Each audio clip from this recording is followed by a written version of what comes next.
Terus Bagaimana? terus apa jenenge di Plandi itu kan ada dua kuburan. Ada kuburan umum sama ada kuburan Sentono. Sentono sendiri artinya Iya, iya. apa? Iya, iya. Khusus untuk keturunan Mbah Sadangi itu dimakamkan di Senono yang sebelah timur itu. Senono adalah keluarga. Senono artinya keluarga dalam bahasa Jawa. Dari keturunan Mbah Sadangi semua ada di sana.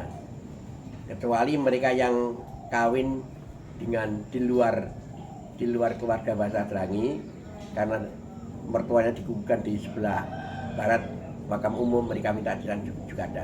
Itu terjadi akhir-akhir ini. Kalau yang dulu-dulu semua di Senono. Kuburan Senono itu dulu ada yang yang dikeramatkan. Dikeramatkan ya orang kan kalau dari kami keluarga masyarakat ini tidak ada. Dulu ada tumpuan batu bata dulu. Jadi batu bata kuno yang besar-besar dulu. Ya lebarnya itu ada sekitar 2 meter, lalu panjangnya itu ada 4 atau sekitar 5 meter. Tumpuan setinggi kita berdiri. Berarti jangan-jangan di situ ada situs kuno. Ya, Kalau pas nggali terakhir ada nggak sih? tidak ada. Oh berarti hanya tumpuan Ya, batu. caranya bagaimana tumpuan ini? Ya, saya tidak pernah mendapat informasi. Yang jelas itu ada yang dijadikan punden tuh, dijadikan waktu-waktu tertentu suka bakar menyan, bakar tumpah di sana. Nah, ini saya tahu. Kemudian ya sekitar kira-kira tahun 58 atau 59 yang namanya Pak Toha itu mengalami jadab. Pak Toha itu ada sepupu saya jadab, jadi dia belajar ilmu sehingga dikatakan orang gila juga tidak gila. Sebab buktinya apa?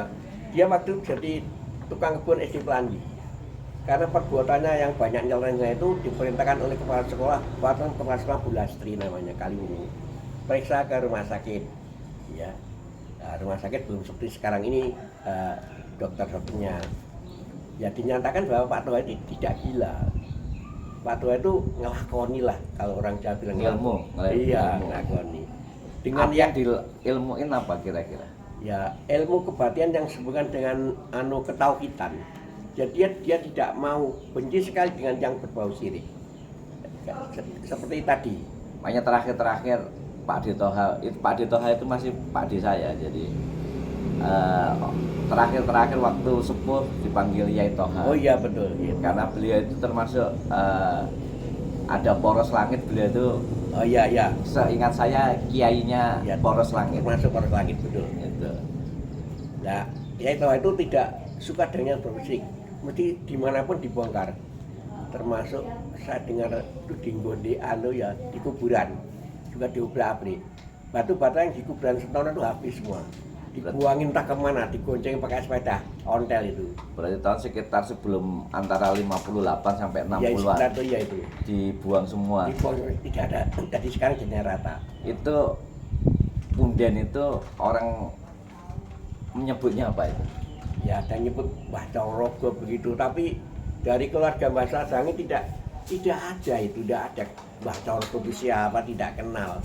Itu ada orang luar yang menguruskan kuduan itu. Ya karena punden tadi ya. Iya.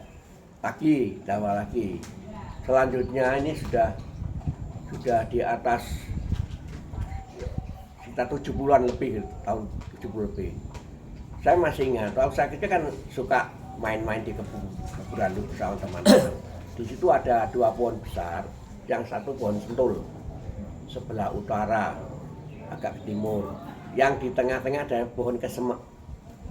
Pohon kesemek ini karena tua roboh kayunya, akhirnya ya orang-orang itu bekasnya itu kan berlubang. Ini oleh juru kuncinya, waktu jurunya Pak Kaman namanya. Bekasnya lubang nih ya, bekas dongkelnya itu kan berair.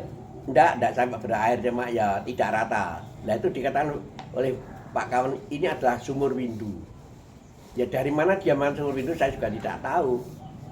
Karena saya juga keluarga dari keluarga Sentono, makam Sentono. Akhirnya itu saya hapuskan, saya suruh nimbun rata dengan tanah sekitarnya. Itu pada saat Tahun kira-kira ya tidak lama, sebelum tahun 75 itu. Tidak lama kok. kita awal-awal tahun 70-an ya. Nah, itu dikatakan sumber pindu tidak begitu lama, saya ambil sikap itu kita ratakan. Pada waktu ditimbun. ya pada waktu kita itu loh, Matiin. mau